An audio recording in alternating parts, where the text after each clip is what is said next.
Agradecer a presença de todos, agradecendo ao nosso Pai Universal a oportunidade de estarmos juntos mais uma vez, reunidos em seu nome, na busca da verdade, da beleza e do amor do nosso Pai. Nós vamos continuar hoje com os estudos da vida e dos ensinamentos de Jesus. Estamos já depois de Pentecostes. Jesus então já partiu, deixou os seus apóstolos aí cuidando das coisas do reino, e essa responsabilidade nos acompanha até hoje. Pedimos ao nosso Pai a iluminação de todos nós, o guiamento, para que a gente possa elevar a nossa espiritualidade, nos aproximando do Espírito, produzir os frutos do Espírito e sermos capazes de melhor resolver os nossos problemas materiais. Obrigado, Pai.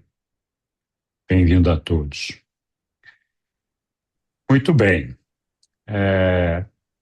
Nós vamos continuar, então, hoje, de onde nós paramos a semana passada. Nós estamos no documento 194.4, já bastante próximos do final do livro. Vamos lá, eu vou compartilhar aqui na tela. Bem-vindo a todos aqueles que eu ainda não tinha cumprimentado. Vou compartilhar aqui na tela o documento. Quem pode nos ajudar com a leitura aqui, esse documento? Nós vamos ler aqui os 7 primeiros parágrafos e vamos fazer uma pausa.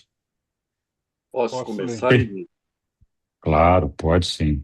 Obrigado, Fernando. Vai ser um prazer, viu? Ok. Prazer é nosso. Tá gravando, né, Henrique? Estamos gravando, sim. Ótimo. Ok. Os primórdios da igreja cristã. Eu estou com certa dificuldade para ler aqui, mas é no documento você disse 192, hein? 194, 192. 194, 4. Ah, ok. Eu ia ler aqui no computador, mas aqui já posso. Já dá para. Tá muito pequena a imagem. Mas vamos lá. Certa dificuldade para. O meu celular tá muito dificultoso. Alguém pode me substituir enquanto eu leio na próxima, no próximo, os próximos parágrafos? Ah, não, consegui. Os primórdios da igreja cristã. Quando Jesus foi subitamente aprisionado pelos seus inimigos tão rapidamente crucificado entre os dois ladrões, os seus apóstolos e discípulos ficaram inteiramente desmoralizados. O pensamento de que o mestre houvesse sido preso, amarrado, açoitado e crucificado era demais, até mesmo para os apóstolos, até mesmo pelos apóstolos, para os apóstolos. Eles esqueceram-se dos seus ensinamentos e das suas advertências. Ele podia, de fato, ter sido um profeta poderoso nos feitos, nos feitos e nas palavras perante Deus e todo o povo, mas dificilmente seria o Messias que restauraria o reino de Israel, e disso é que eles tinham esperança. Então veio a ressurreição, que os livra do desespero e que os leva de volta à fé, à sua fé na divindade do Mestre. De novo e de novo, eles falam com ele, e ele os leva ao Monte das Oliveiras, onde se despede e lhes diz que está indo à casa do Pai. Ele havia dito para permanecer em Jerusalém até serem dotados com poder. até que o Espírito da verdade viesse. E no dia de Pentecostes, esse novo mestre vem, e eles saem imediatamente para pregar o seu evangelho com um novo poder. São os seguidores audazes e valentes de um Senhor vivo, meu celular, morto e derrotado. O Mestre vive nos corações desses evangelistas. Deus não é uma doutrina nas suas mentes, tornou-se uma presença viva nas suas almas. Dia e noite eles continuaram perseverando unânimes no templo e repartindo o pão nas suas casas. Comiam juntos com alegria e simplicidade de coração, louvando a Deus e em favores com todo o seu povo, com todo o povo. Estavam todos preenchidos pelo Espírito e falavam da palavra de Deus com ousadia. E as multidões dos que acreditavam estavam em um único coração e uma só alma, e nenhum deles dizia que suas coisas pertenciam apenas a eles, e possuíam todas as coisas, dividindo-as. O que aconteceu àqueles homens a quem Jesus havia ordenado que saísse para pregar a palavra do reino de Deus, a paternidade de Deus e a irmandade entre os homens, eles têm um novo evangelho, estão ardentes pelo fogo de uma nova expectativa, estão repletos de uma energia espiritual nova. A sua mensagem transformou-se subitamente na proclamação do Cristo que ressuscitou. Abre aspas, Jesus de Nazaré, o homem que Deus aprovou por meio de obras poderosas e prodígios. A ele que foi enviado com conhecimento prévio e com o conselho determinado de Deus. Vós o crucificastes e matastes. As coisas que Deus havia prenunciado pela boca de todos os profetas, ele os cumpriu. A esse Jesus, Deus o ressuscitou. Deus o fez tanto Senhor quanto Cristo, tendo sido pela mão direita de Deus, exaltado,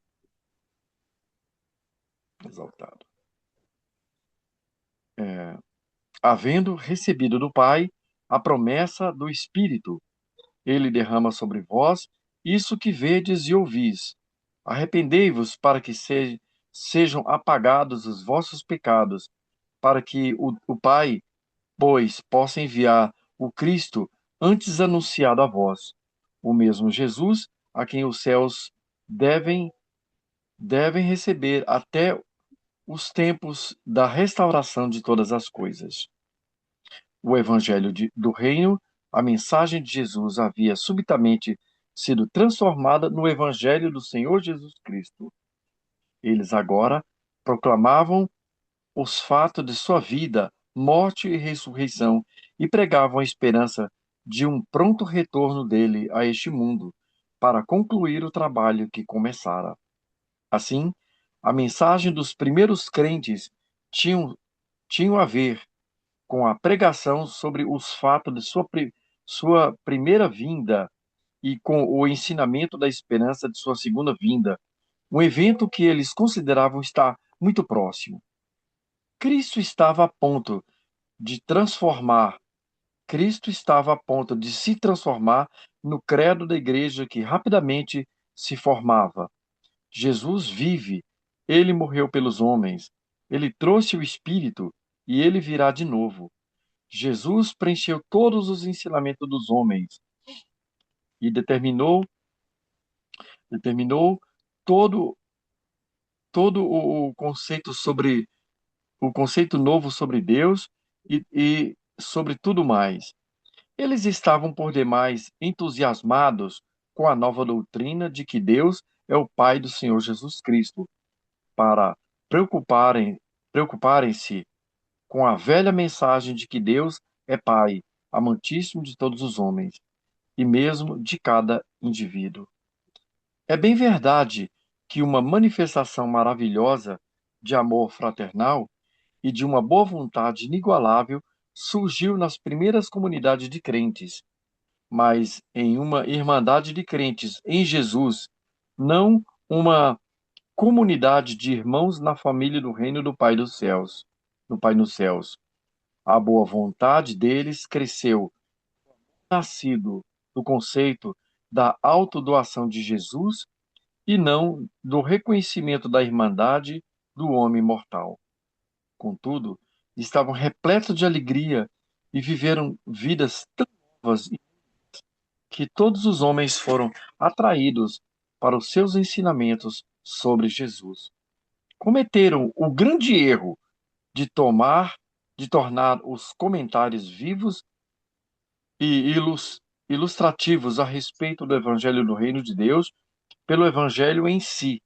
Mas ainda assim, aquela, aquela era a nova religião da paternidade, a nova religião a humanidade havia conhecido até então. Inequivocamente, uma nova comunidade estava surgindo no mundo. Estava surgindo no mundo. A multidão de crentes havia, continuava perseverante nos ensinamentos e na comunhão dos apóstolos, na partilha do pão e nas orações. Entre si, chamavam-se de irmão e irmã. Saudavam-se com um beijo sagrado e dedicavam-se a ministrações aos pobres, sendo uma comunidade de vida, bem como os irmãos de crença. Comunidade de vida, bem como de adoração.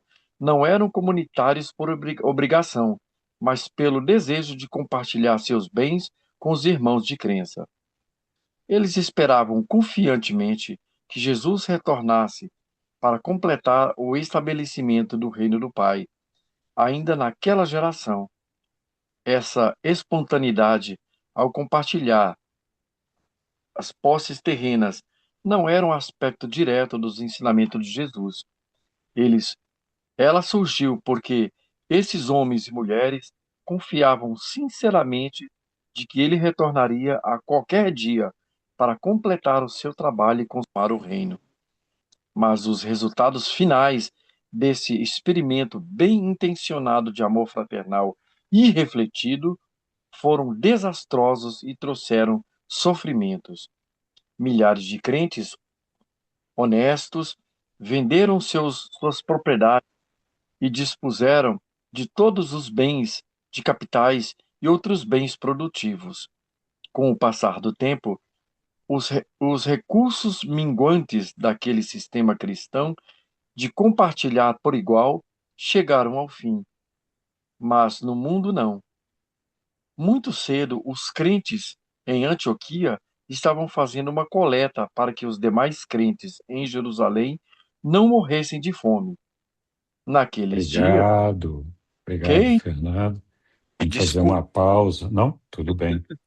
Vamos fazer gratidão. uma pausa aqui, que esse texto é bastante longo, né?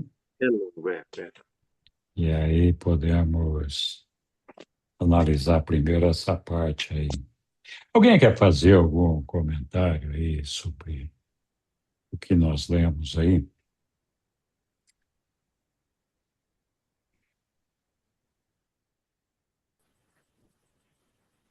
Interessante ver que primeira, não deu sim, certo, né? Não não deu deu certo. certo, né, Lilian? Esse O- negócio de colocar tudo em comum, depois, será que um confiava que o outro, não precisa produzir porque vai ter tudo em comum? é, Então, Paiô. falhou. Um aspecto, boa noite para quem eu não falei ainda, mas um aspecto interessante dessa, desse texto aqui é justamente a primeira parte do texto, que eu vou tomar liberdade aqui de colocar de novo na tela aqui para a gente ler junto uma partezinha aqui do início. onde os nossos apóstolos, né, começaram então, quando Jesus foi aprisionado pelos seus inimigos, foi crucificado no meio de dois ladrões. E então os apóstolos se sentiram desmoralizados, né? Porque eles tinham lá um líder em quem eles confiavam plenamente e de quem eles se orgulhavam muito. Tinha lá aquele Jesus maravilhoso que enchia o coração deles de esperança, de amor e todo aquele negócio. E, de repente, o Jesus, o líder deles, foi aprisionado, crucificado, morreu entre dois ladrões, e aí os caras se sentiram abandonados, né? Falhou, as coisas não deram certo, não era o que eles estavam esperando. Eu comentei aqui, eu vi uma vez, não faz muito tempo, uma pessoa comentando o seguinte, né? Da preocupação e do desespero que toma conta das pessoas quando as coisas não dão certo, quando alguma coisa sai fora daquilo que a gente estava esperando, né? E então as pessoas se desesperam e esse desespero é como se se a pessoa se esquecesse, né? Ou deixasse de confiar, ou não se lembrasse da existência de Deus e dos planos de Deus. É, a gente tem que confiar que tudo aquilo que está à nossa volta, que tudo aquilo que acontece, tem um propósito, de alguma forma. E que o nosso Pai sabe o que faz. Ele não faz errado, nunca dá errado, sempre dá certo. No final, é, o nosso percurso, o nosso trajeto de confiança, de fé, de certeza de que o nosso Pai nos acompanha, está do nosso lado, compartilha conosco das nossas dores, nossos sofrimentos, essa certeza faz com que a gente tenha aquela fé inabalável no nosso Pai de que as coisas, por mais terríveis que elas possam parecer, elas são transitórias, são passageiras. No final das contas, as coisas vão dar certo. E o nosso Pai não falha nunca. A desesperança, o, o, a falta de fé, o, o esquecimento da presença do nosso Pai entre nós, que provoca essa preocupação, esse desespero, essa desesperança, faz com que a gente esqueça que nós somos filhos de um Pai que tem um propósito eterno e maravilhoso para todos nós, e que se nós confiarmos nele, tudo vai dar certo, né? Então, os nossos apóstolos aqui, muito embora eles tenham sido amplamente alertados pelo nosso Pai de tudo que iria acontecer, quando houveram aqueles eventos que levaram à morte e crucificação de Jesus, eles se desesperaram, eles simplesmente deixaram de confiar, de acreditar, de ter certeza de que tudo aquilo que Jesus havia pregado era de fato a verdade e que é uma coisa em que eles deveriam confiar. Então, de fato, nós temos essa tendência, né? Sempre que as coisas saem do trilho, não acontecem da forma como a gente gostaria que acontecesse, a gente tem essa tendência a se preocupar demais, a se desesperar, e aí, com isso, a gente perde a nossa fé, a confiança no nosso Pai e a certeza de que Ele está do nosso lado e de que tudo que nós estamos passando é transitório e de que em algum momento tudo vai acabar e acabar muito bem, né? Essa é a primeira coisa. Segunda coisa, os nossos apóstolos, quando da ressurreição de Jesus, eles ficaram eufóricos, né? Ficaram tão eufóricos que, assim como eles haviam se esquecido do que Jesus havia pregado para eles, eles começaram a ver que existia um Senhor Todo-Poderoso que justificava o orgulho que eles tinham por aquele Senhor, por aquela pessoa majestosa, e que fazia com que eles se sentissem orgulhosos de estar seguindo aquele que eles achavam que é quem iria restaurar a dignidade deles e trazer de volta tudo aquilo que eles ansiavam e esperavam. Então, eles passaram a idolatrar Jesus, e tudo bem, faz sentido que isso acontecesse, mas eles perderam completamente de vista o ensinamento de Jesus.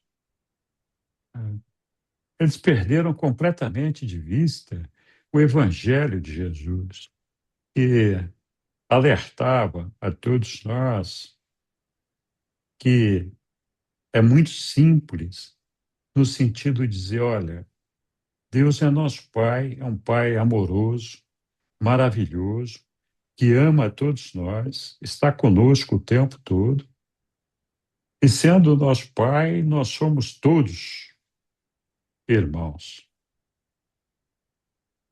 Essa é a ideia do Evangelho de Jesus.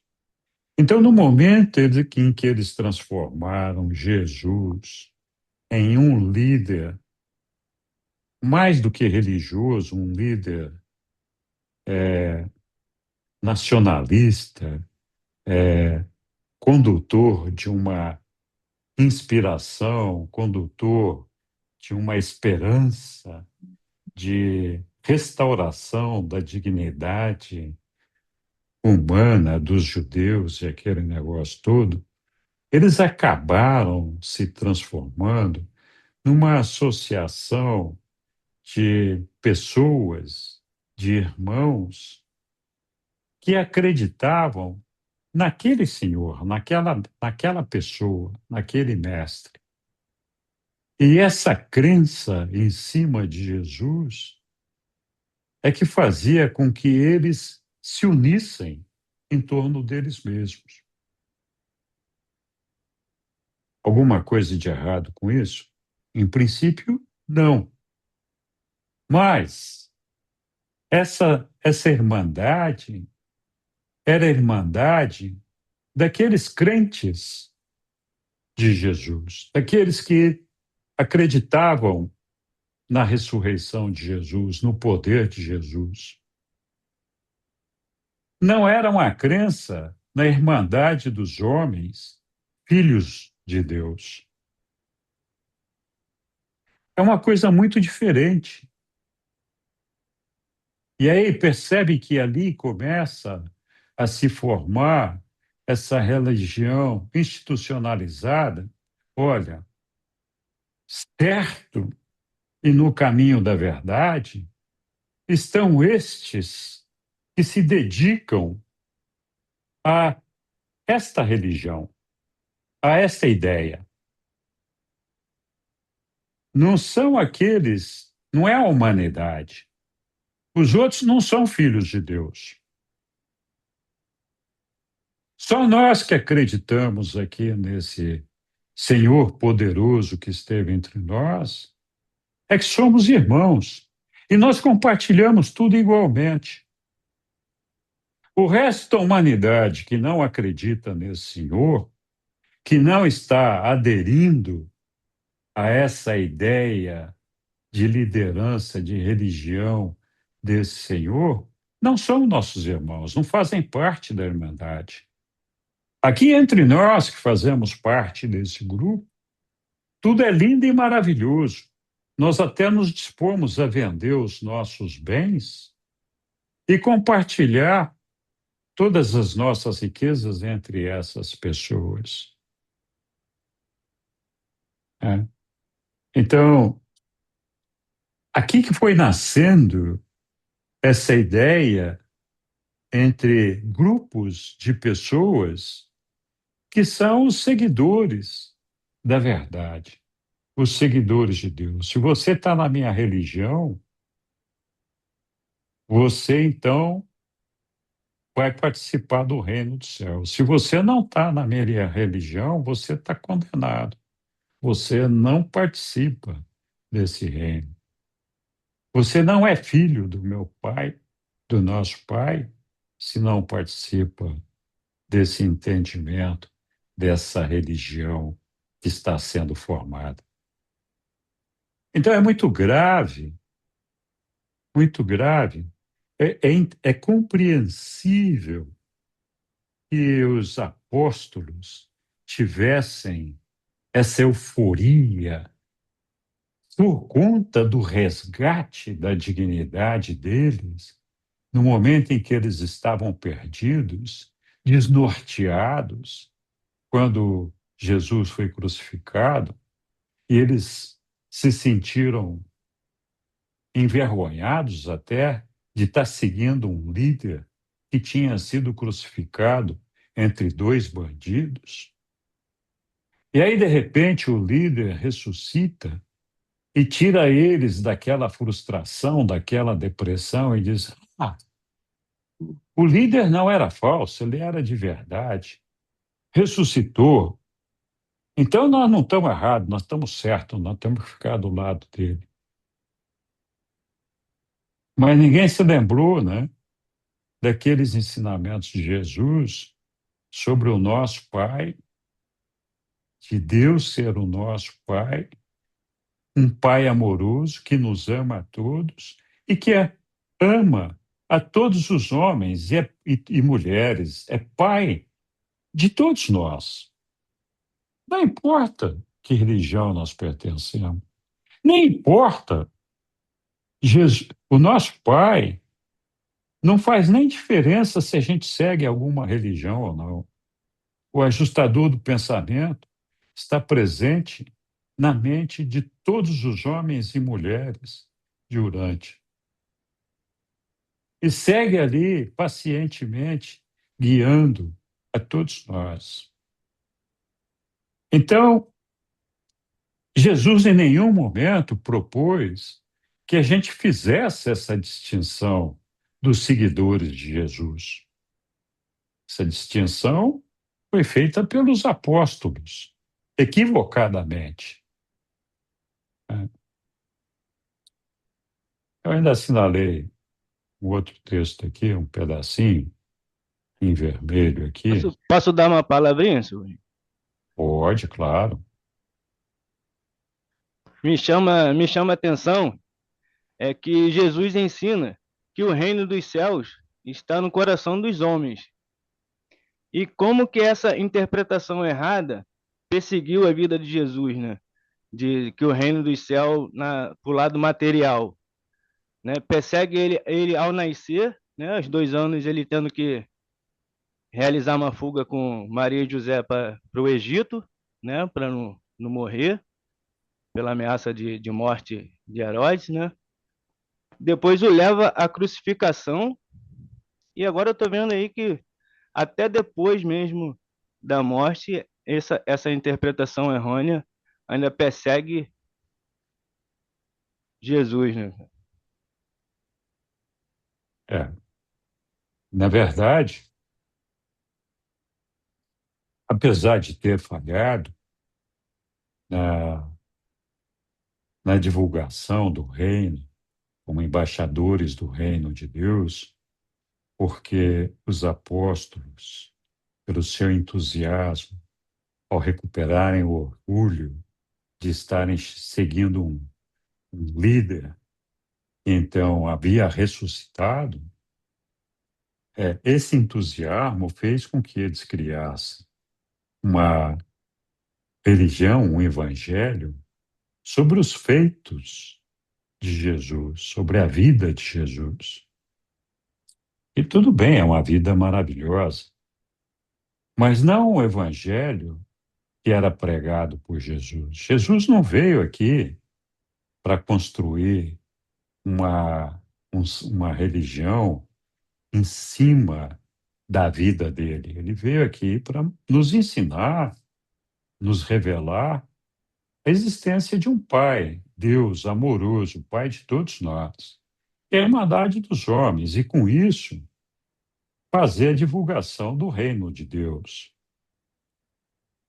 Então, na medida em que nós nos afastamos desse evangelho de Jesus e passamos a construir uma religião sobre a vida de Jesus, é inevitável que essas ocorrências que sobrevieram a essa atitude dos apóstolos terminassem da forma como terminaram no dia de hoje. Eu vou voltar aqui no texto, né? E aqui, olha, então está falando daquilo que eu estava falando ali atrás. Eles formaram uma irmandade muito forte, é bem verdade, com uma manifestação maravilhosa de amor fraternal, de uma boa vontade inigualável, surgiu nas primeiras comunidades de crentes. Mas era uma irmandade de crentes em Jesus. Não uma comunidade de irmãos na família do reino do Pai nos céus. Então, percebe a diferença disso daqui? É uma diferença brutal. Então, assim, você é meu irmão se você acredita em Jesus. Se você não acredita em Jesus e não segue a vida de Jesus, você não é meu irmão. Tá certo? E aquele que consegue seguir a vida de Jesus tem uma espiritualidade ou tende a ter uma espiritualidade elevada. Mas isso não exclui automaticamente aqueles que não seguem a vida de Jesus. Mas tem aqueles, né, que têm, no resto do mundo todo, o seu ajustador do pensamento. E que, de uma maneira ou de outra, acreditam no nosso Pai. Independente de acreditarem ou não no nosso Pai, e esse é o ponto-chave, esse é o ponto-chave. Não importa que religião o nosso vizinho segue, não importa se ele gosta de Jesus ou não, não importa se a igreja dele é A, B ou C. O que importa é que ele é residido por um ajustador do pensamento. O que importa é que ele é filho do nosso Pai, independentemente de ter uma religião ou não, e por conta disso, é o nosso irmão. Podemos até não ter muita simpatia por esse irmão, até, mas não nos permite julgar a nenhum dos nossos irmãos, dizendo: olha, você não faz parte da Irmandade, você está fora da Irmandade. Esse é um equívoco que nasceu aqui já, né? Com, completamente fora de questão. Eu ainda marquei uma outra frase aqui para frente, é assim, olha, eles compartilhavam todos os seus bens, né? E tiveram alguns que até venderam tudo que tinha e tal. Então, sendo uma comunidade de vida, como bem como de adoração, eles não eram comunitários por obrigação, mas pelo desejo de compartilhar os seus bens com os irmãos de crença.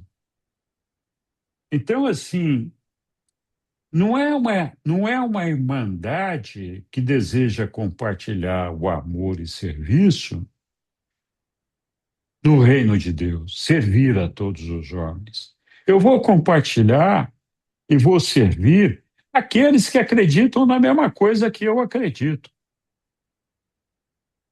Então, é engraçado isso, né? E os resultados finais desse experimento bem intencionado de amor fraternal e refletido foram desastrosos e trouxeram muitos sofrimentos.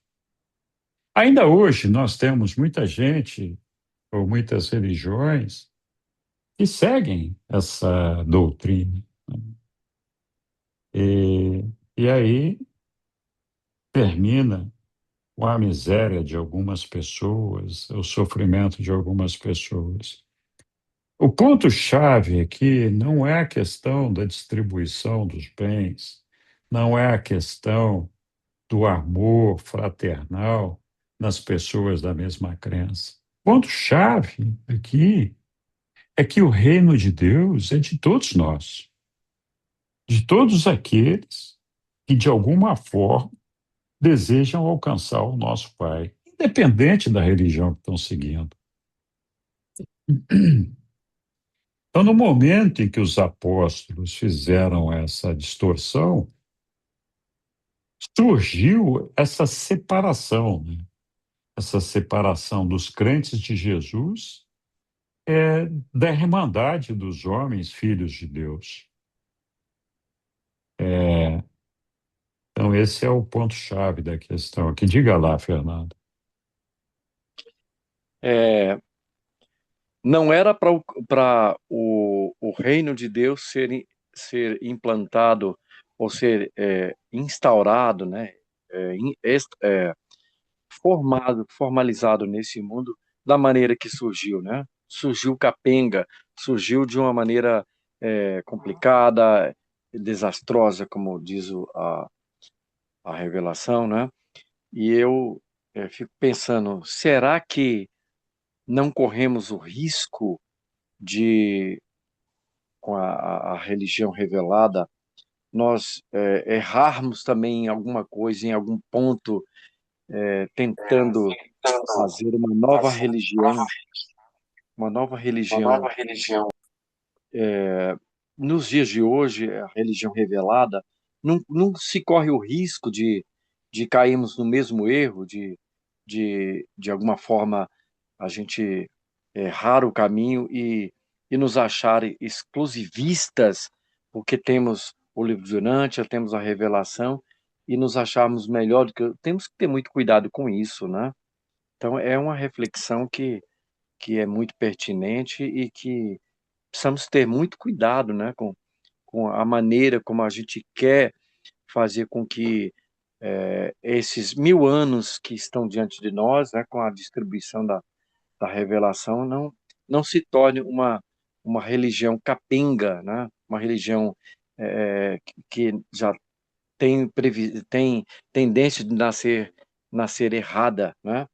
Vamos ter muito cuidado em ver detalhes, ver o, o espírito da coisa, da palavra, né? E vemos nas entrelinhas aquilo que pode nos alertar para que lancemos bases sólidas, né? E lancemos raízes para que a era de luz e vida que está bem adiante, é até utópica, possa ser formada hoje, né? Com a distribuição da verdade revelada, mas de uma maneira muito inteligente, né? E sem e com cuidado para não cairmos no mesmo erro dos primeiros cristãos do passado, né? Grato. Bem lembrado, Fernando. Olha, na verdade, a gente já tem essa ideia de que, pelo fato de conhecer o livro de Urântia, muitos de nós nos julgamos superiores à maioria dos restos da humanidade, dos demais seres humanos, né? E não é assim, né?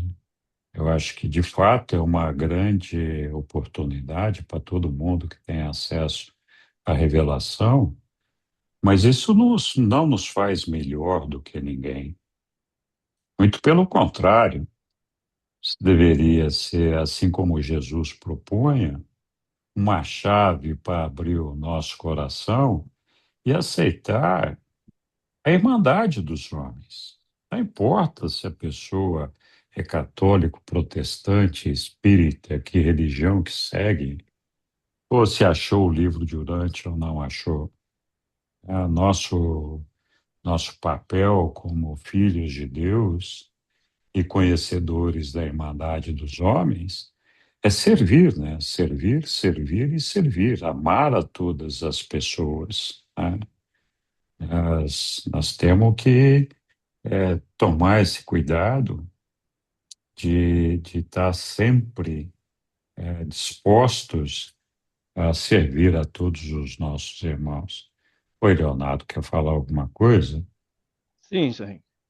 É que, conforme o senhor falou antes aí, do cuidado, tem uma parte do livro que diz é, que esse novo desafio religioso de época, né, que nós irmãos urantianos aqui vão estar responsáveis por estar revelando uma nova filosofia de vida que será atraente e munidos da verdade, da bondade e da beleza. Então, na minha reflexão, me parece que ela precisa ser atraente e não imposta, né? Devido se vai, Sim, né, como ela se trata da verdade, a verdade tem que fazer sentido também para você e ser atraente para você e não imposta que você tenha que acreditar, né? Acho que a verdade ela fala com o seu interior, né? isso mesmo. Diga lá, Sâmia. E sem contar também que o próprio livro fala que virão muitas coisas depois do livro de Urântia, virão mais coisas, que eu percebo também que dentro do movimento urantiano tem muita gente que fica pegado só com o livro de Urântia, que o que, isso não é verdade, não sei o que, eu vejo como o próprio livro de Urântia prepara os leitores para deixarem com a mente aberta, não só fechado ao que está sendo revelado ao livro de Urântia. Muito bom, Sâmia, ok, obrigado. Diga, Flávio. Eu acho que esse cuidado que a gente tem que ter com relação ao fanatismo pelo livro, assim, ele é bem procedente, porque o que é uma coisa definitiva para mim, né, para mim pelo menos, né, é a nossa filiação ao Pai, né, a irmandade entre os homens, né, que é o básico em todo esse conhecimento. E agora, com relação a tomar decisões, né, sobre, né, radicalizar mais, de repente, e criar até um tipo de igreja aí, como você já se ouviu falar, é uma coisa totalmente, né, perigosa, assim, né, que pode levar a uns fanatismos, né, e até eventualmente, uma desacreditação do livro, né, à medida que houver essas linhas, assim, mais radicais, né. Então, acho que o bom senso, na verdade, quando a gente lê o livro, ele é fundamental para entender exatamente o que os reveladores quiseram passar, né? E a reafirmação da crença de quem acredita realmente que é aquilo que a gente está buscando, né? Porque de resto a gente pode entrar ir nesses embalos assim, né, de algumas pessoas e prejudicar, na verdade, a disseminação da verdade do livro, da real verdade do livro. É isso. Muito bom, Flávio, é isso aí. Então, é, o ponto-chave, os reveladores dizem que eu acho que todos nós concordamos com isso. O que o mundo mais precisa nos dias de hoje é ver Jesus aqui na Terra.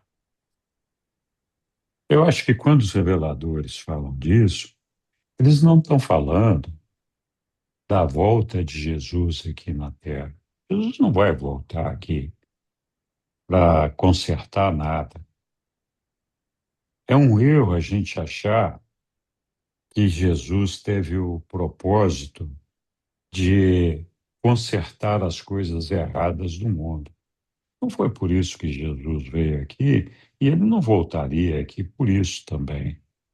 Então, a presença de Jesus aqui na Terra é mais no sentido de trazer uma iluminação para todos os homens, de ver a felicidade, a liberdade, a, a oportunidade da paz, da serenidade que nós podemos ter pela elevação espiritual que é proclamada por Jesus.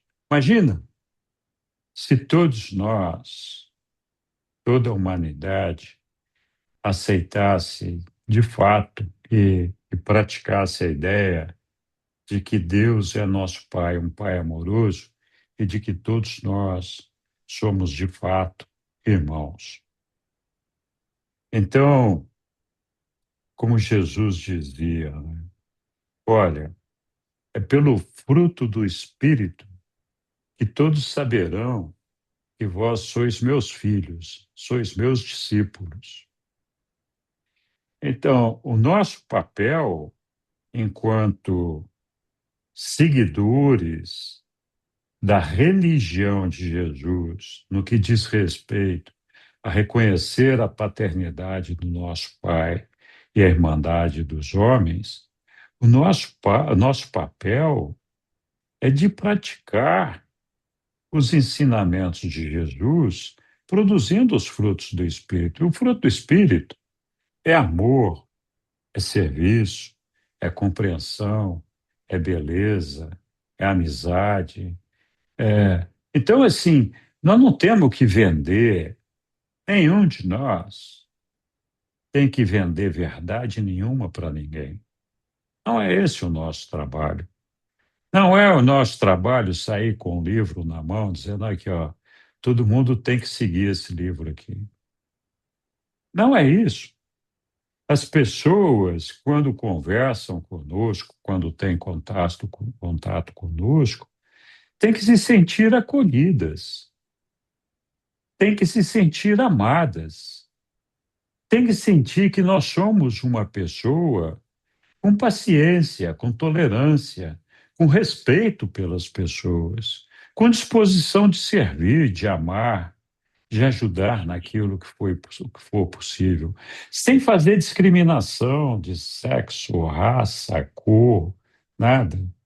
Então, na medida em que nós somos capazes de produzir os frutos do Espírito e, com isso, mostrar a nossa liberdade, mostrar a nossa alegria, a nossa felicidade de estar presentes no reino de Deus em meio à irmandade dos homens, é isso que vai chamar a atenção das pessoas para dizer, ué, de onde essa pessoa tira todas essas coisas que produzem paz, que produzem amor, que produzem tolerância, que produzem paciência, que produzem respeito?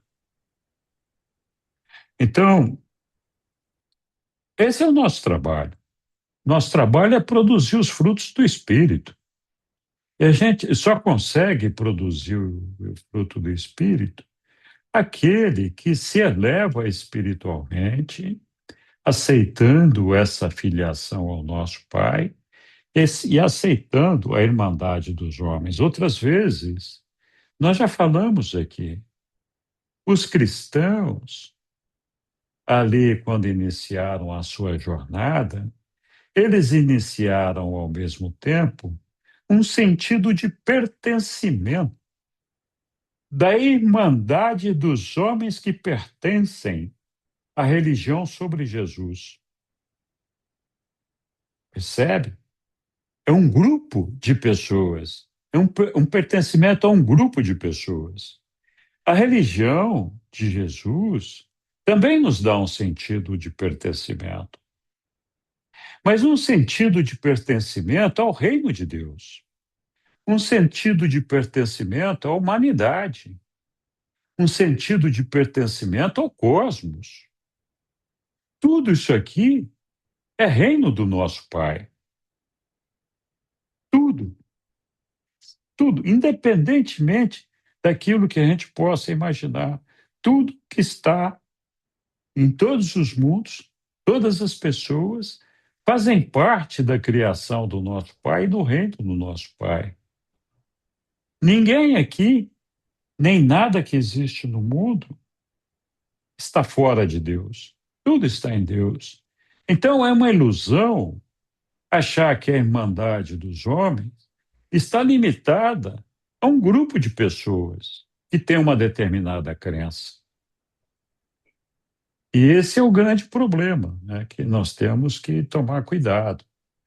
Então, nós não somos melhores do que ninguém. Nós podemos ser filhos mais evoluídos espiritualmente se nos aproximarmos de Deus e se nós reconhecermos a irmandade dos homens, assim como Jesus pregava. Essa é a ideia, né? Então, eu acho maravilhosa essa ideia de que os reveladores nos deixam aqui sobre essa irmandade equivocada, esse sentimento de pertencimento de um grupo limitado de pessoas.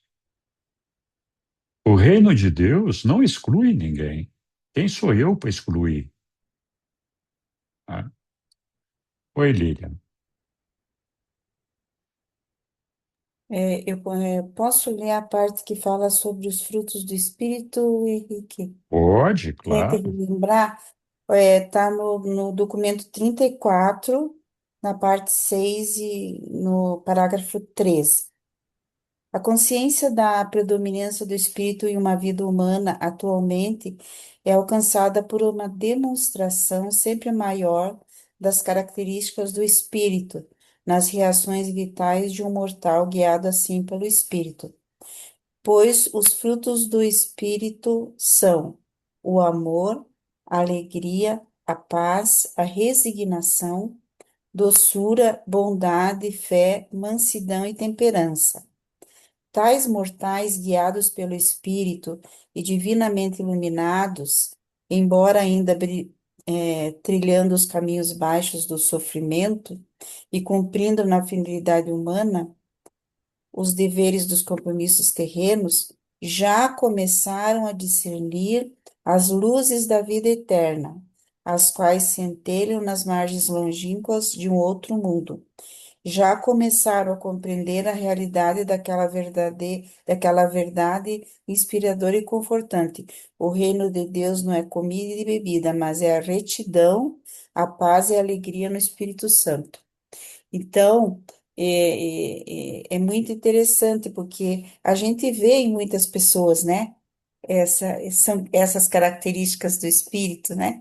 Quantas pessoas a gente vê assim, a gente vê que aquelas pessoas têm amor, elas têm alegria, têm paz, têm mansidão.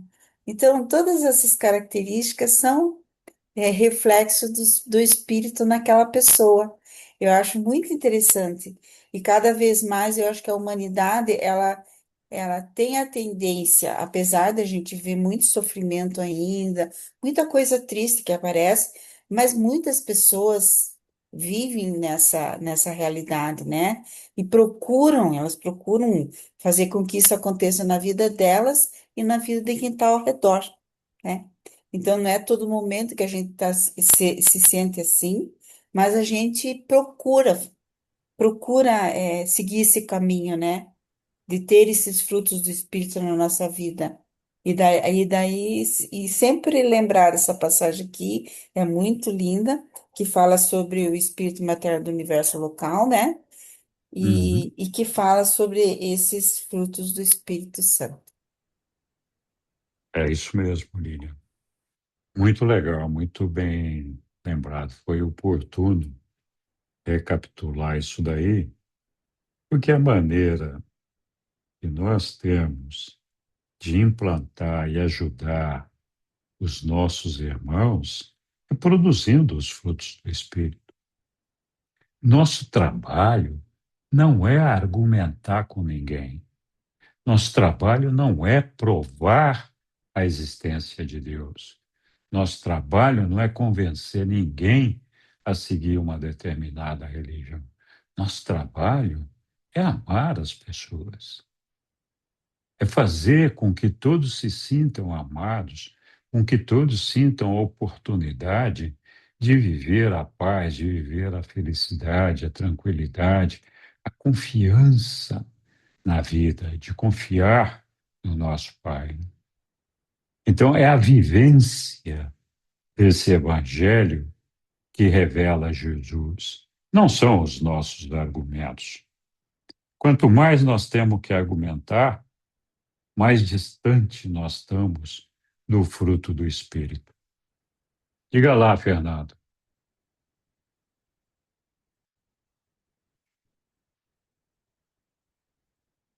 Nós não estamos te ouvindo, Fernando, agora, talvez. Ok. É, eu, eu disse ainda há pouco a respeito de incorrermos no mesmo risco, né, de em posse da revelação, nós formalizarmos um movimento que tem as mesmas características capengas e erradas e, e tortas, né, do primeiro século do cristianismo. Mas nós temos os alertas, né, que a revelação nos traz, e eu fico muito contente com o último documento 196, o item 2 que fala da religião de Jesus, que eu acho que isso aqui é fantástico, e eu me sinto, me sinto como um reformador. Porque diz assim, documento 196, segundo tópico, a religião de Jesus. Algum dia, uma reforma na igreja cristã poderá causar um impacto suficientemente profundo de retomada dos ensinamentos religiosos inalterados de Jesus, o autor, a fonte e a realização da nossa fé. Vós podeis pregar uma religião sobre Jesus, mas por força vós deveis viver a religião de Jesus. Aí só terminando esse parágrafo que diz que no entusiasmo de Pentecostes, Pedro inaugurou involuntariamente uma nova religião, a religião do Cristo ressuscitado e glorificado. Mais tarde, o apóstolo Paulo transformou esse novo evangelho no cristianismo, uma religião que incorporava suas próprias visões teológicas e que retratava a sua própria experiência pessoal com Jesus na estrada de Damasco. Então, essa, essa previsão de algum dia, né, uma reforma na igreja cristã vai acontecer através da nossa vivência hoje, né, no século XXI, quem sabe no século XXIII, XXV, século trinta, né, é que provavelmente vejamos essa reforma na igreja cristã que pode voltar, né, os cristãos ao verdadeiro ensinamento, ou aos verdadeiros ensinamentos inalterados de Jesus, né, que não é a religião sobre Jesus, mas é a religião de Jesus, né, que é a paternidade divina e a fraternidade humana, né? Isso é maravilhoso e me dá uma tranquilidade imensa com relação a ser hoje um conhecedor da quinta revelação de Eva. Grato. Obrigado, Fernando. Confiemos. Diga lá, Hélio. Boa noite a todos, bom Boa vê-los. noite. Eu gosto Igualmente. de falar dessa classe porque me faz ver pontos que eu não consigo enxergar com facilidade. Eu realmente tenho dificuldade de ver da mesma maneira que a maioria aqui se manifesta. Eu não consigo. Eu fico muito preso ao texto. E no texto que nós acabamos de ler até o 7, até o parágrafo 7, que eu compreendi foi sobre a história do cristianismo nos tempos iniciais, nos primórdios. Tem a ver com os apóstolos, tem a ver com os cristãos, tem a ver com aquela comunidade, tem a ver com o efeito que Jesus trouxe para eles, que eram seus conterrâneos. E como tudo isso acabou impactando a história da igreja, e como tudo isso acabou impactando até os nossos dias, de sorte que nós conseguimos reproduzir os mesmos equívocos, os mesmos erros. O que disse o texto até o 7º? Começou dizendo, como já foi bem dito aqui por outros, que o cristianismo, a mensagem, o evangelho de Jesus foi modificado, assim, poucos dias depois da sua ascensão, foi modificado. Jesus pretendia, o evangelho de Jesus era um, e o evangelho sobre Jesus, que acabou, o Fernando acabou de dizer, é outro, e é o que nós praticamos hoje em dia, evangelho sobre Jesus. Mas o texto adianta e começa a falar de assistencialismo, começa a falar de comunismo, começa a falar de vivência em comunidade, começa a falar de coisas que Jesus efetivamente não ensinou. Ou seja, Jesus foi um mestre excelente, tanto é que nos impacta até hoje. E ele conseguiu não ser entendido. Olha que façanha! Ele conseguiu não ser entendido pelos próprios apóstolos que por 3 anos e meio conviveram com eles. E nós estamos aqui interpretando como devemos agir, como devemos deixar de agir, que não está errado. Só que o texto não fala nada disso e eu não consigo enxergar com os olhos o que meus ouvidos me deram a oportunidade. Apenas isso. Grato.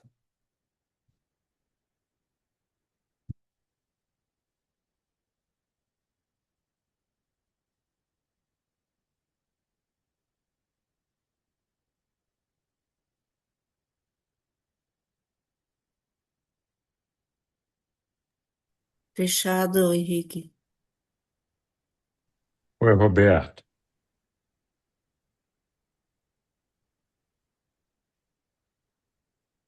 Roberto, Oi, Henrique. Boa noite, pessoal. boa Henrique, noite. você pode colocar um parágrafo que é, Claro, eu creio que é o início do parágrafo 5. Vamos ver. Ele resume. tá aí, o início do É, parágrafo 5. não, é, é isso. Isso. Cara, ele, de várias maneiras, ele está dizendo a mesma coisa. Olha o que diz aí. O evangelho do reino da vontade de Deus, a mensagem de Jesus havia subitamente sido transformado no Evangelho do Senhor Jesus Cristo. É a distinção da religião sobre Jesus e a religião vivida por Jesus. É a distinção de uma religião sobre os feitos físicos de Jesus de Nazaré, um ponto de vista exterior. Isso é distinto da religião que Jesus vivia no coração dele, da religião que ele vivia que religava a pessoa dele à pessoa espiritual de Deus. Então, o ensinamento de Jesus é um estímulo para que a gente também viva no coração da nossa alma essa relação de amor com o Pai Universal.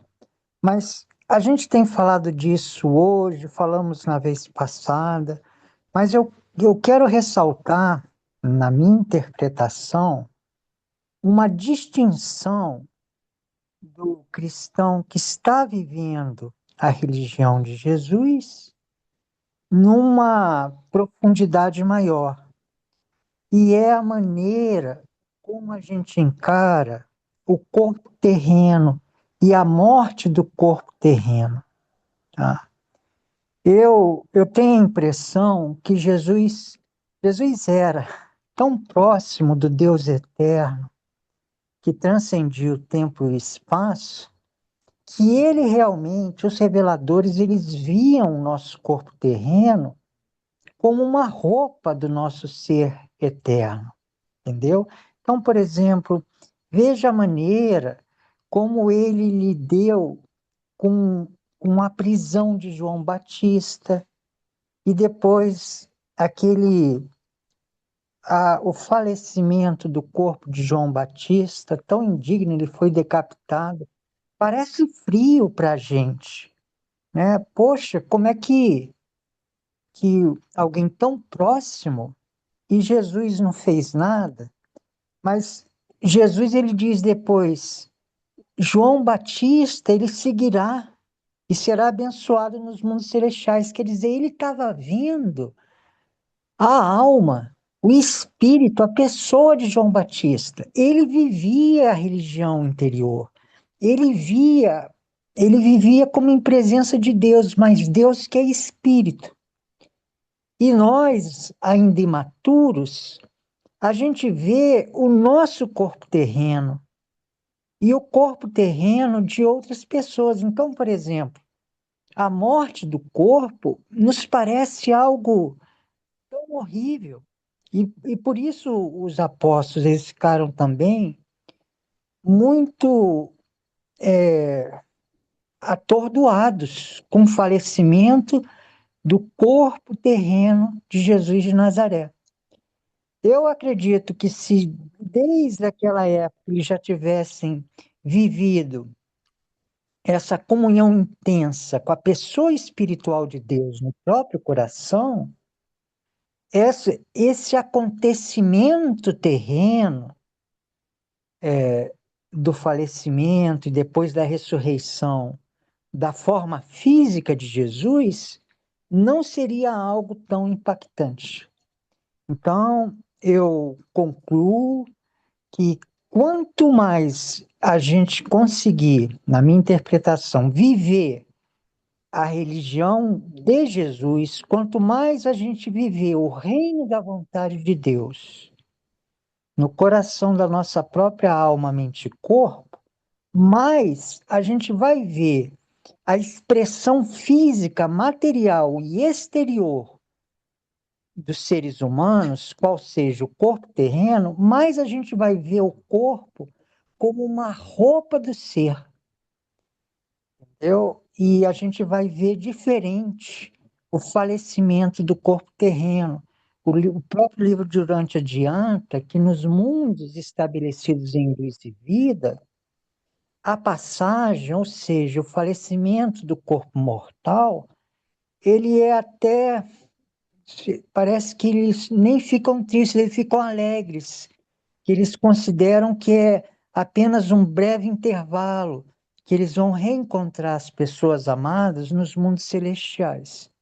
Então, eu ressalto que talvez para quem viva a verdadeira religião espiritual que Jesus viveu, a gente encara de uma maneira diferente os acontecimentos terrenos, inclusive com um veículo físico de expressão da nossa personalidade, que é o corpo mortal.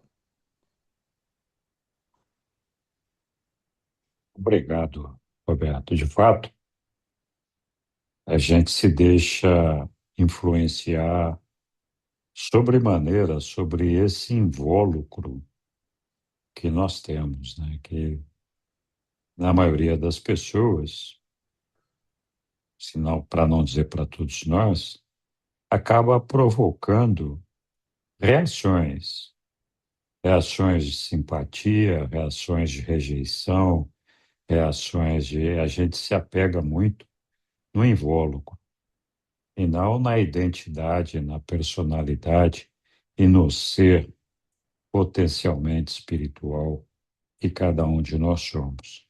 Se não tivesse esse invólucro, se a gente fosse capaz de ver a alma do indivíduo, talvez fosse mais fácil para todos nós de amarmos uns aos outros. Por isso que Jesus dizia: você não tem que amar a alma do indivíduo, você tem que amar o indivíduo, porque a alma está dentro dele, né? Então, se você não consegue amar o indivíduo, é complicado isso daí. Muito bem. Oi, Leonardo. Tem que se, tem que se ver no outro, né, seu Henrique? É É, verdade. e o nosso corpo é nosso tabernáculo, né? É, Nosso templo sagrado, onde reside a centelha divina, né? Na nossa supraconsciência. Então, é o nosso templo. Mas, pegando aqui um pouco o gancho do seu Fernando e do seu Aécio, anteriormente, se me permite aqui ler uma parte do documento, acho que responde um pouco o que eles estavam falando. É o documento 195, seção 9.2. É um pouco impactante para o cristianismo, mas diz que mas o cristianismo paganizado e socializado permanece na necessidade de um novo contato com os ensinamentos reais de Jesus, não comprometidos por concessões, pois ele definha na falta de uma nova visão da vida do Mestre na Terra. Uma revelação nova e mais plena da religião de Jesus está destinada a vencer no império de secularismo materialista e a derrotar uma corrente mundial de naturalismo mecanicista. Urântia está agora agitada e à beira de uma das suas épocas mais assombrosas e encantadoras de reajustamento social, de estimulação moral e de iluminação espiritual.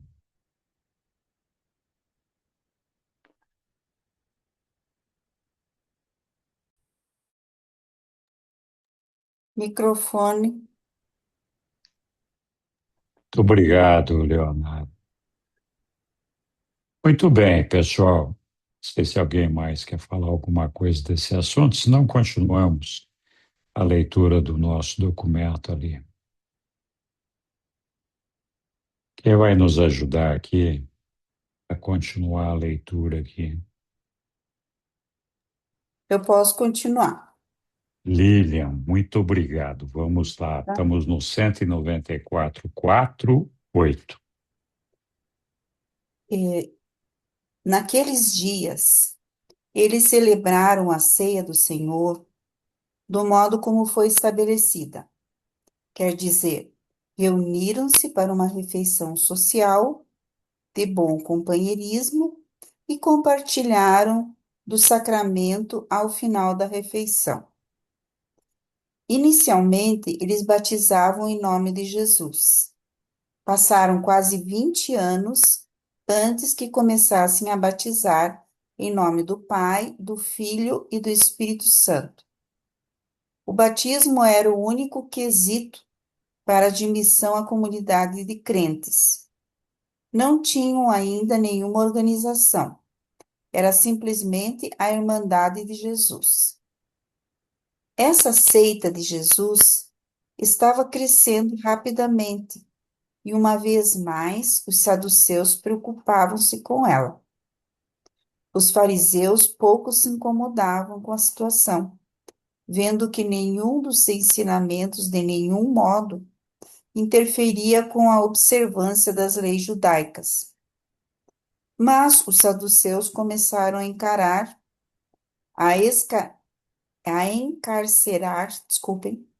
os líderes da seita de Jesus, até que fossem convencidos a aceitar os conselhos de Gamaliel, um dos rabinos líderes, que lhe disse: afastai-vos desses homens e deixai-os em paz, pois se esse conselho ou essa obra for dos homens, derrubar-se-á por si, mas se for de Deus, não sereis capazes de derrubá-la, e que não sejais apanhados lutando contra Deus.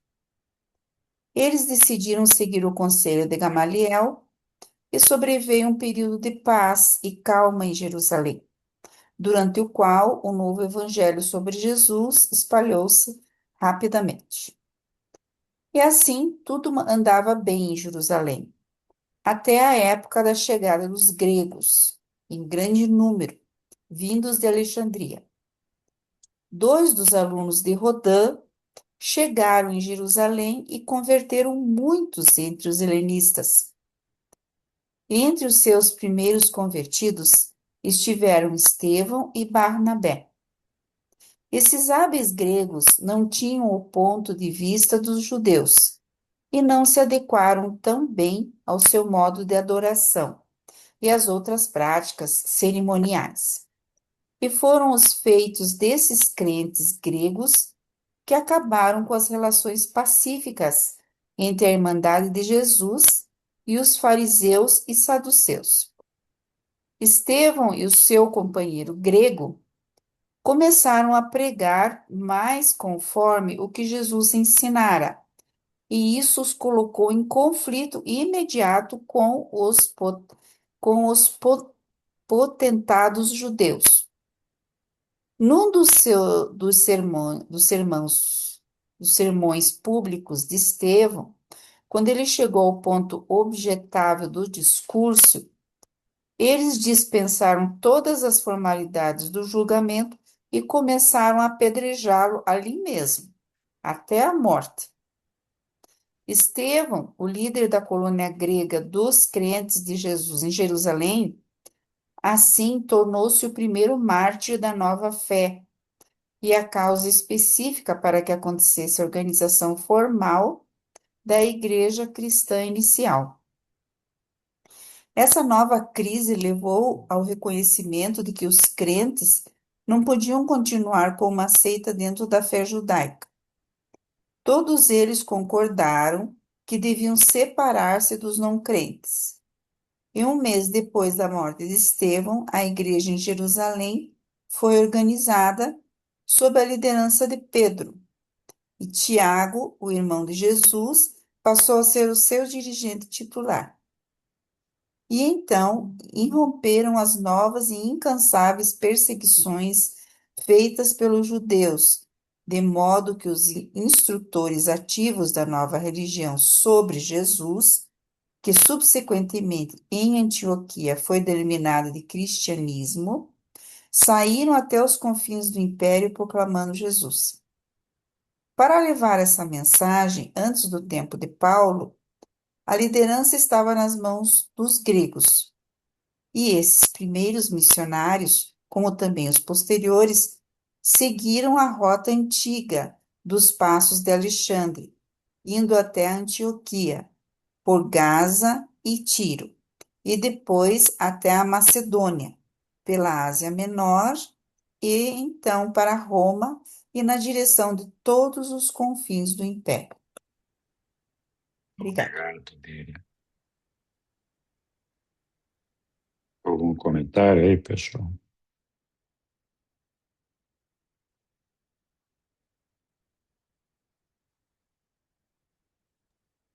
Como eles tiveram assim desafios grandes, né?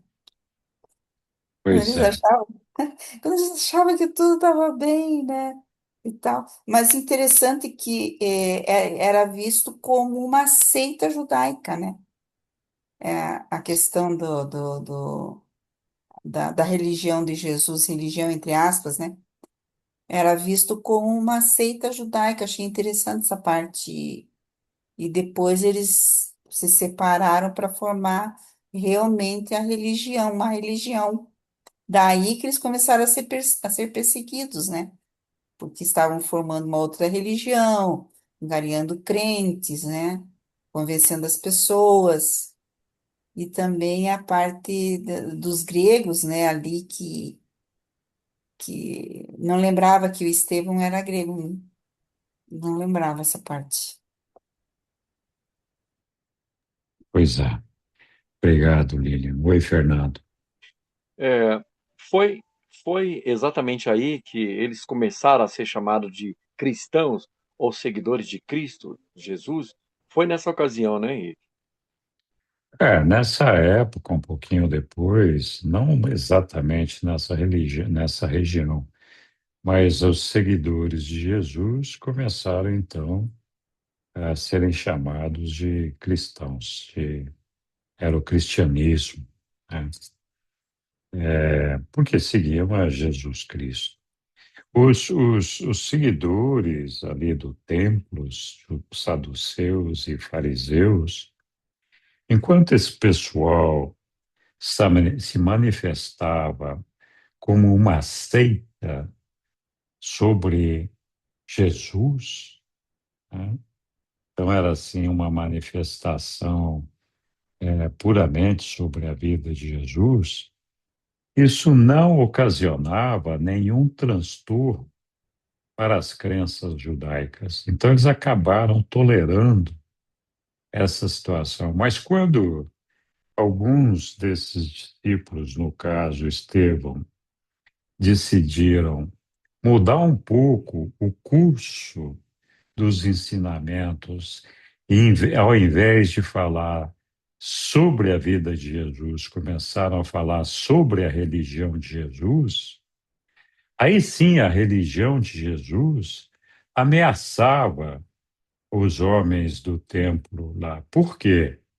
Porque falava de um Deus que era diferente daquele Deus que era pregado ali pelos judeus, que era um Deus vingativo, que dava toda aquela força aos, aos, aos líderes ali do templo, né? Que fazia com que eles se diferenciassem de todos, que eles adotaram uma religião daquele Deus duro, daquele Deus que tinha que ter uma série de dogmas e coisas para serem seguidas. Quando se falava desse Deus de liberdade, desse Deus de amor que era pai de todos os homens, esse Deus ameaçava aquele Deus deles, né? E colocava em risco o domínio daqueles sacerdotes judeus. Por isso que Estevão foi crucificado, não é porque ele aderiu ao, aos apóstolos ali, à religião sobre Jesus, é porque ele começou a falar sobre a religião de Jesus e não sobre Jesus. Aí que o bicho pegou, né? Então, muito bem. De fato, toda essa história sobre a maneira como o cristianismo se desenvolveu, tem, evidentemente, os seus percalços, mas não resta dúvida que o cristianismo, da maneira como foi desenvolvido, foi a maior religião que surgiu na época e que trouxe maiores adeptos. O pessoal descobriu a Jesus, que já é uma coisa maravilhosa, descobriu a vida de Jesus até uma certa extensão. E aí, essa adesão à vida de Jesus fez com que muitos tivessem um crescimento espiritual.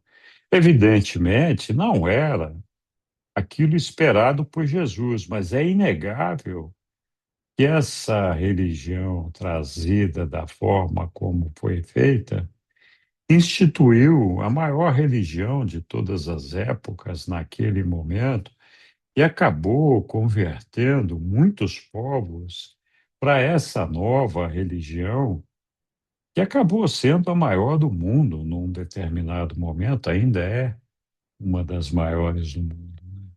Então,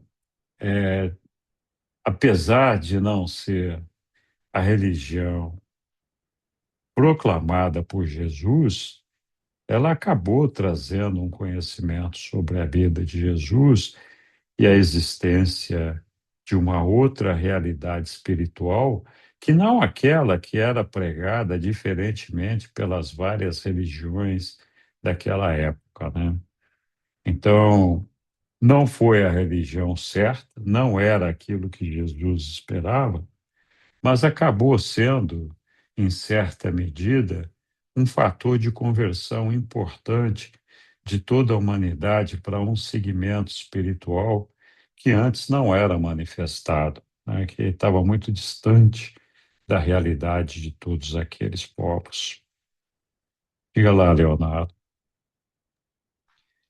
Então, tem uma parte também do livro Durante, do Ajustador do Pensamento, onde fala sobre a transmutação, né?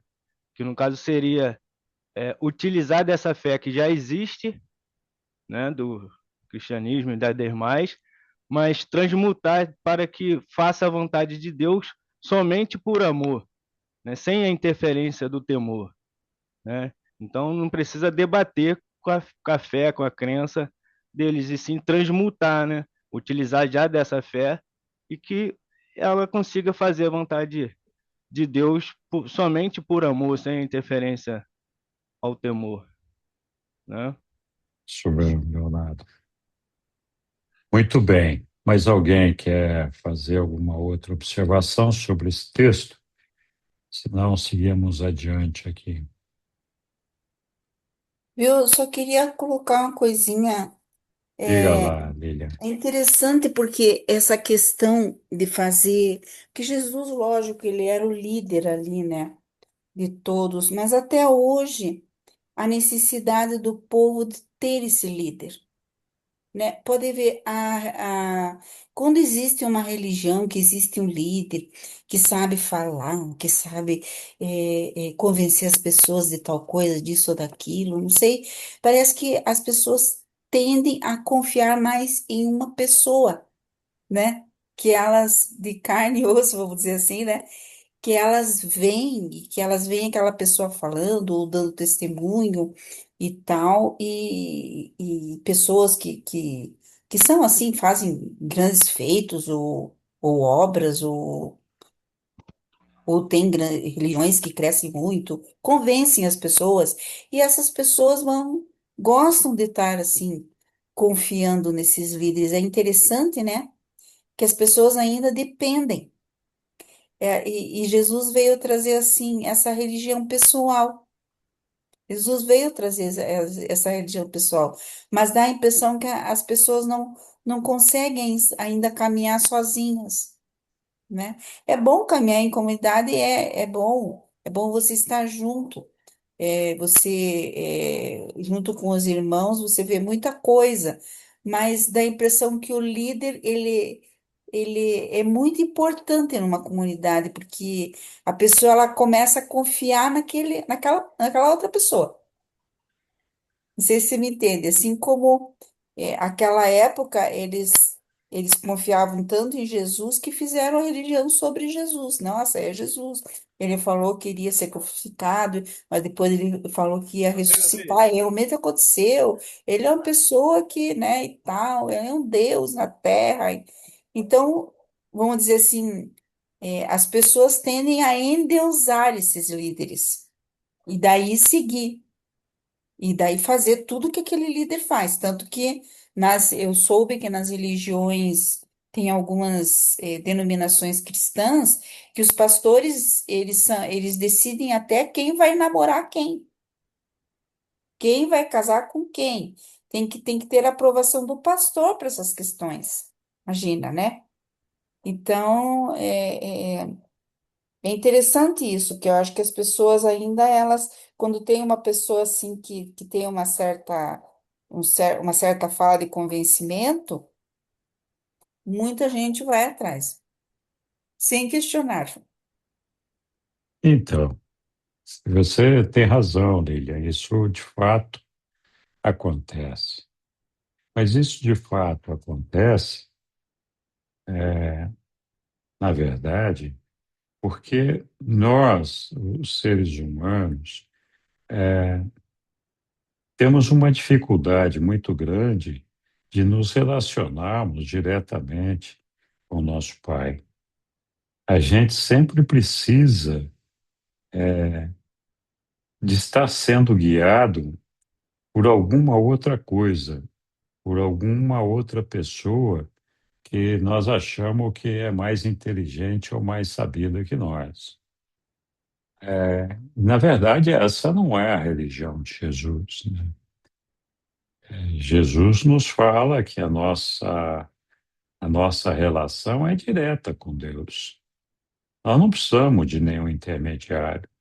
Então, a pessoa que conhece a Deus, e consegue percebê-lo no seu coração, não tem essa necessidade de ficar seguindo esses líderes. Muito pelo contrário, né? A gente acaba, muitas vezes, tendo uma visão da realidade que nos permite ser críticos, no bom sentido, da maioria das lideranças que nós temos, né? E a gente percebe a falta de amor, a falta da presença de Deus no coração da maioria desses líderes, né? Então, de fato, você tem razão, as pessoas se deixam levar, o que é uma pena, né? Mas não deveria ser assim. Se a gente seguisse a religião de Jesus e não a religião sobre Jesus. Oi, Leonardo, diga lá. Então, Jesus diz que vai voltar, certo? O ensinamento.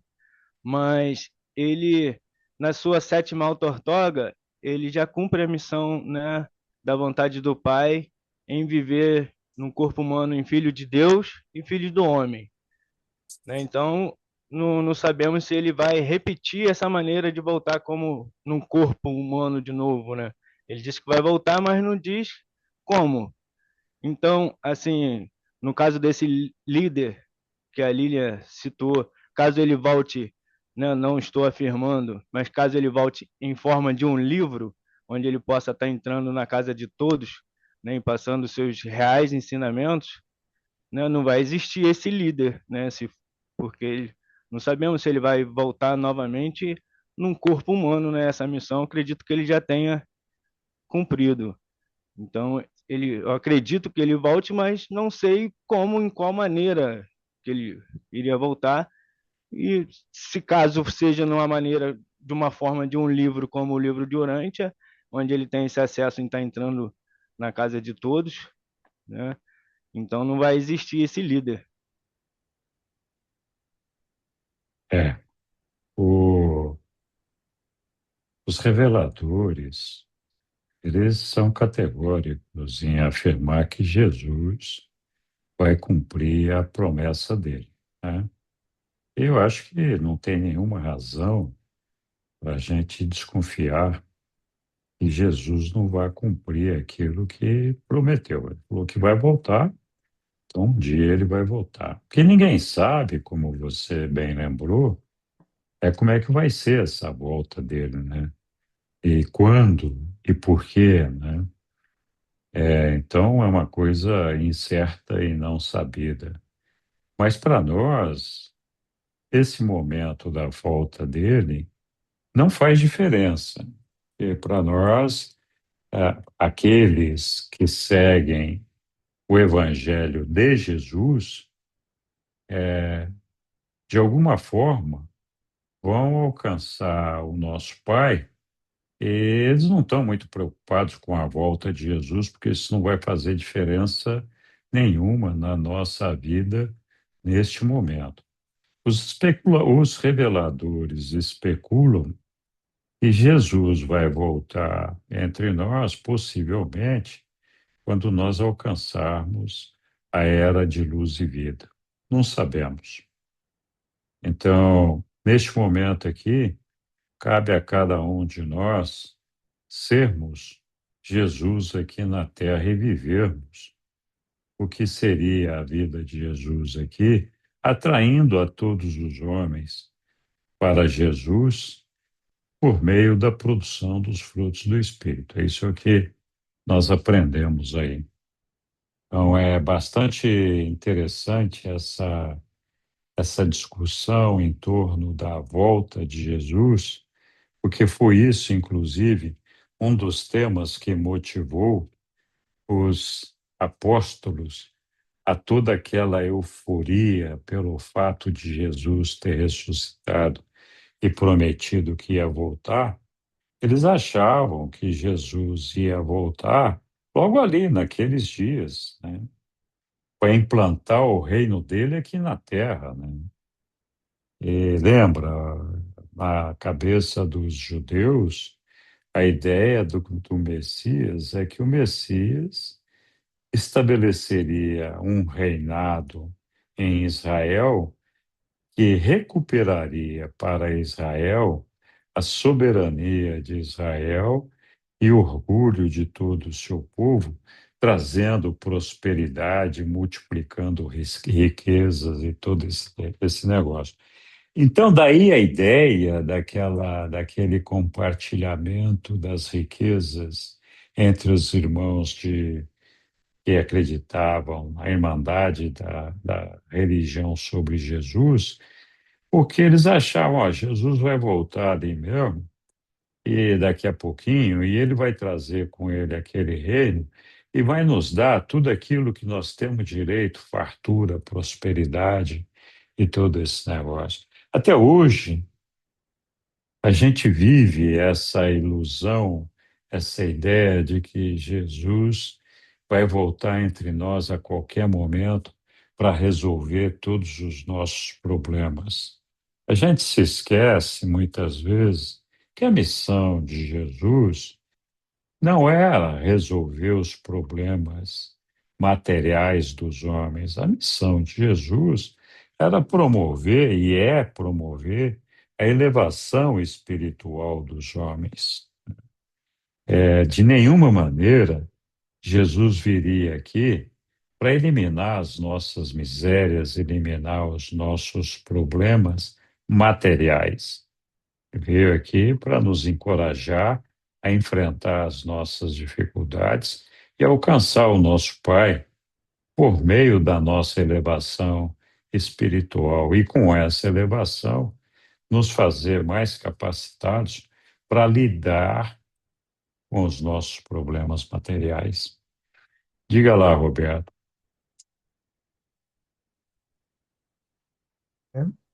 Ora, o Sabino ele escreveu aí no chat que o livro de Urântia, num certo nível, ele seria essa segunda volta de Jesus. E, de fato, tem uma passagem, eu vou tentar localizar e eu coloco aí no chat, que Jesus promete um novo evangelho. E eu tenho para mim que é uma previsão do livro de Urântia.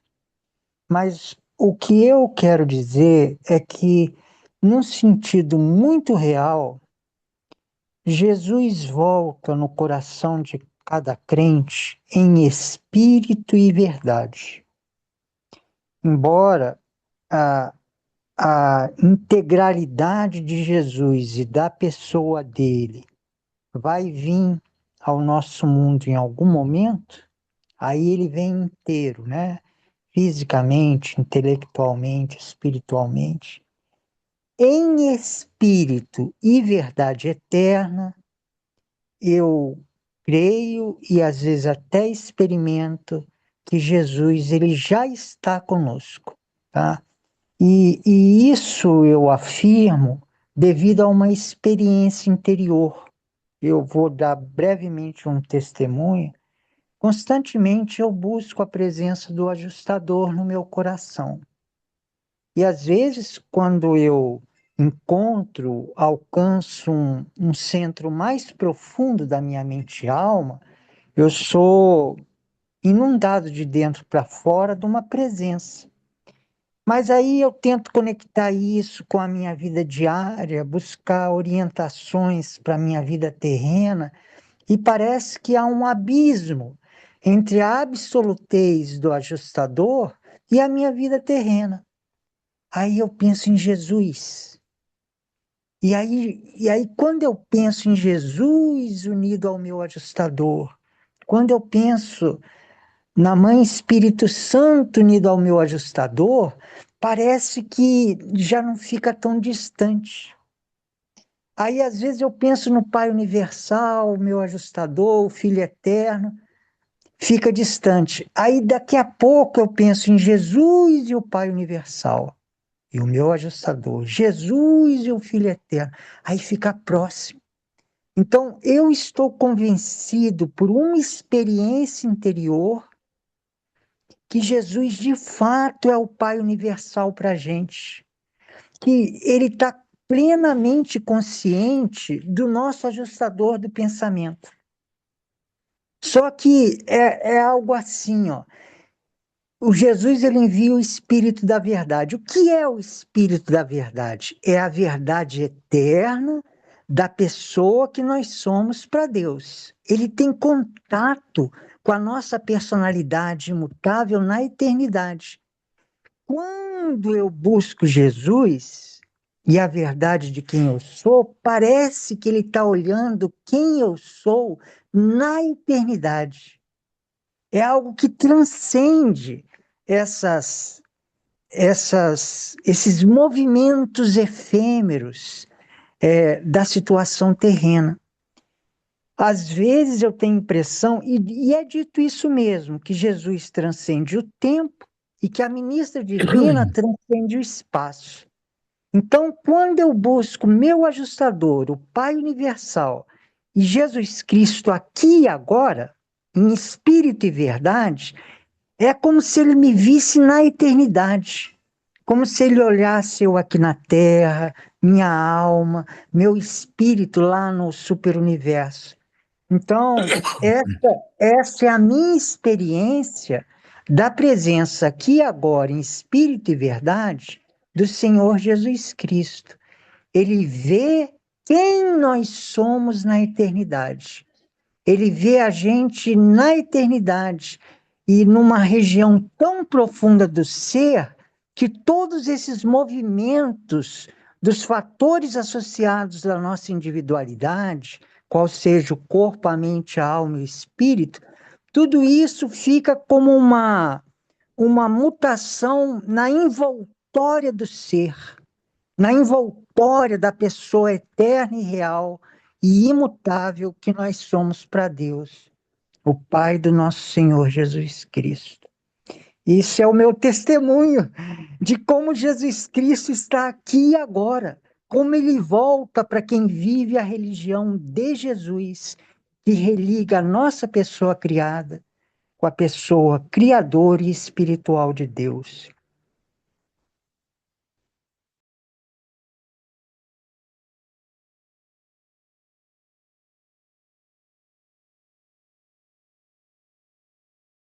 Eu acho que o seu microfone está fechado, Henrique. Obrigado, Roberto.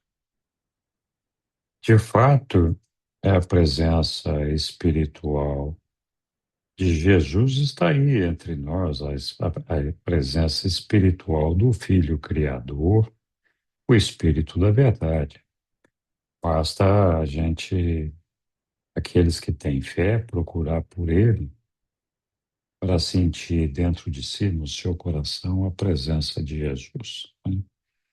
Então, eu acho que está lá mesmo. Nós não sabemos quando Jesus vai voltar. Podemos levantar milhões de hipóteses. Ele não deixou registro dessa volta dele de quanto aconteceria. Os nossos reveladores especulam, né, que essa volta aconteceria por oportunidade do momento em que nós alcançássemos luz e vida. Nós, com certeza, esta é a quinta, o livro de Urante é a quinta revelação, né, do nosso Pai para todos nós.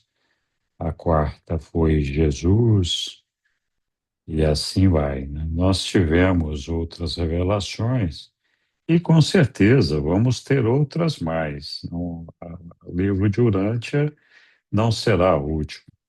Atribuir a essas revelações a presença de Jesus, dizendo que essa revelação é Jesus, pode ser um pouco audacioso, mas vai do entendimento e da percepção de cada um, né? Não resta dúvida que o nosso Micael está entre nós na presença do Espírito da Verdade. E, com certeza, algum momento ele vai voltar com toda a sua glória e a sua personalidade de Criador aqui entre nós. Quando isso vai acontecer e de que forma, ninguém sabe. Algum dia vai acontecer. Eu tenho certeza que ele vai voltar. Diga lá, Lilian. Então, a chance dele voltar em luz e vida, o livro fala que todo filho do paraíso de alta outorga comparece pessoalmente por ocasião da inauguração de um mundo em luz e vida. Então, provavelmente, Jesus estará presente nesse momento, né, da inauguração. Essa é a E especulação. Assim, vamos. É é, possível. não, eles dizem que quando acontece isso nos planetas, o filho de Otto Torga, ele preside lá a inauguração. Então, acho que Jesus não vai faltar no nosso, né? Não é possível. Acho que porque ele é o filho de Otto Torga, né? Que veio para É, cá. E então, mas pode ser que ele venha antes, né? Porque os reveladores falam, né, que não sabe, porque se ele diz que vai voltar, pode ser que ele venha antes. É, e outra coisa que eu também queria falar, que agora, puxa vida, me veio essa questão aí da vinda de Jesus, né? Ah, dessa questão, me veio também, sabe, essa questão de quando o Leonardo falou do livro, me veio assim essa questão de que a quarta parte, né, ser assim uma presença de Jesus, ou porque a quarta parte ela nos esclarece a religião de Jesus. Ela vem nos esclarecer com todas as letras qual era a religião de Jesus. E então ela vem retificar, vamos dizer, essa questão de religião sobre Jesus e a religião de Jesus, e o que deveria ter sido anunciado para nós através dos apóstolos, né? Mas também eu penso que o que aconteceu foi o que mais envolveu as pessoas na mensagem de Jesus foi falar sobre Jesus. Acredito que tenha sido isso, né, a princípio. Mas agora chegou o momento da gente viver a religião que Jesus nos ensinou, né? Viver a religião dele. Então, isso, e também porque o livro de Urântia, ele passou pela aprovação de Micael, né? Micael, ele passou por aprovação da, do soberano do universo, né? Também. Então, eu acho que tem ali a parte dele, né? Nessa revelação. é, obrigado, Lilian. A gente não pode esquecer o fato de que a revelação, a quinta revelação, o propósito dela era nos trazer, segundo a história dos documentos do livro de Urântia, a revelação deveria nos trazer a parte um, 2 e 3. Não deveria trazer a parte 4, que é a parte que fala da vida de Jesus. Então, essa parte 4, que fala da vida e dos ensinamentos de Jesus, foi inserida no livro de Urântia a pedido dos nossos seres intermediários, vivendo aqui no nosso planeta. Esse é o que conta a história dos documentos de Urântia. Então, essa parte foi produzida por insistência deles. E os reveladores, então, entenderam por bem que sim, deveriam, então, incluir essa parte lá. O que não quer dizer que não tenha aprovação do Micael, muito pelo contrário. Mas é importante a gente saber como aconteceu a inclusão desses documentos lá na revelação, na quinta revelação. Diga lá, ô Leonardo. Então, mas segundo a Lília, né, falou na dependência de um líder, aí eu tinha citado aquela parte do documento, eu achei aqui agora o documento, né, porque eu acho que a solução não vai ser dirigida a um líder em si, e vai ser dirigida aqui a vocês, né, a vocês que vai ser dirigido esse desafio religioso desta época, né. O documento 2 no caso, diz, é o documento 2, seção 7.10.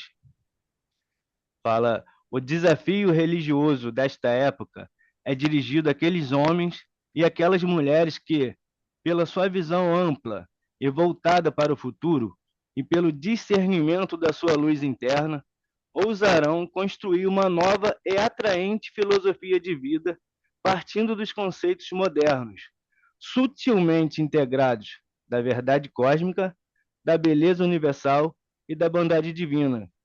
Uma tal visão nova e reta da moralidade atrairá tudo que existir de bom na mente do homem e convocará o que houver de melhor na alma humana. Então não vai ser imposta, né? E se atraente. E o Qual é desafio o, está aí para todos vocês. Leonardo, Exatamente, para qual é todos o nós, documento? Leonardo. Qual é o documento, Leonardo? É muito importante. É o Documento Leonardo, 2. documento 2, Leonardo, seção 7.10. Leonardo, pode trocar o vocês por nós? Isso, A gratidão, é, seu senhor. É isso mesmo. é isso aí. Então, a ideia é de que à medida que nós vamos desenvolvendo essa espiritualidade, a gente consiga atrair para o reino de Deus a todos os homens, mostrando, revelando, vivendo a verdade, a beleza e a bondade, né? Que é a maneira que nós devemos. É, nada mais é do que produzindo os frutos do Espírito, né? Então, essa é a maneira que nós temos de atrair a todos os homens. A verdade é que já existe na humanidade um ceticismo, uma desesperança com relação às religiões, porque, de fato, essas religiões não levaram o homem a promover a irmandade dos homens e construir eh, o reino de Deus aqui na Terra como deveria ser, sem fronteiras, sem idiomas, todo mundo irmão, com um governo único e todo aquele negócio. Então, isso só vai acontecer quando todos nós despertarmos para a ideia da irmandade de todos os homens e o reconhecimento de Deus como nosso Pai guiador. Então, cabe a cada um acolher essas pessoas que hoje estão desesperançadas com relação às religiões, céticas com relação às religiões, mostrar o caminho pela vivência espiritual de cada um de nós, vivência verdadeira na prática, de alcançar Deus, de como nós podemos alcançar Deus. Então, se a gente conseguir viver essas experiências, nós certamente vamos conseguir atrair a todos os homens, a todas as pessoas que nos cercam nessa direção. Oi, Fernando. Oi, pegando um gancho no que a Lília disse, você terminou falando também, Henrique, a respeito da parte 4 do livro de Urântia, né? Sim, Eu entendo que, por insistência dos nossos irmãos maiores planetários, invisíveis, né, os seres intermediários, eles insistiram em que se incluísse uma quarta parte da revelação, né, que eram apenas três, né? E Isso. eu imagino que a ideia deles, desses irmãos supra-humanos aqui, né, do planeta, era de que a revelação sobre a vida e os ensinamentos de Jesus era para corrigir esse erro não intencional dos primeiros cristãos do primeiro século, né? Então, a quarta parte do livro de Urântia é, é, vamos dizer assim, um, um remédio homeopático, né, que foi colocado para não agredir muito, né, ao que já está posto aí com 2000 e tantos anos, né, de cristianismo dividido, subdividido, tridividido em várias categorias e denominações, né, e filosofias cristãs, né? Então, a quarta parte do livro de Urântia vem para resgatar mesmo é, os ensinamentos, como eu li lá, o 196, né? É, é uma religião sobre não sobre Jesus, mas a religião de Jesus, né? Então é uma correção que foi feita no meio do caminho. Nós devemos muito, né, esses irmãos aqui planetários invisíveis que insistiram, né? E isso nos dá a alegria, né, e a honra de, de refazer, né, de sermos reformistas, né, da, da, do cristianismo hoje, né? E trazer os verdadeiros ensinamentos de Jesus, né? Isso é muito glorioso. Gratidão. É isso mesmo, Fernando.